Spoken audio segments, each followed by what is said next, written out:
Mga baguhan, hindi ibig sabihin pag wala ka sa listahan ng mga napunot, ayaw mo din makipaglisbakan. Huwag ganun na mindset kasi yung mga tao na yan, swerte ka kasi pag nalagay yan dyan, ibig sabihin yan ay mga tunay na mga risbacker yan. Legit risbacker yan. Kaya sabi ko, legit versus legit.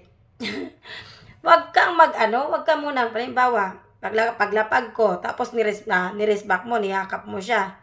Tapos sabi mo, bakit wala pang balik? Uy, hindi kasi sa lahat ng oras, yan sila.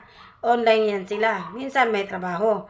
Pero hindi ibig sabihin walang balik yan. Hintayin mo. Huwag kang mag-unfollow. My God. Bawal sigurista dito. Tandaan, pag sa Team Hilas ka, wala yan sa amin dito. Yan, hindi yan nag-i-exist. Hindi kami dadami dito. Hindi kami lalago dito. Kung ganyan kami mag-isip.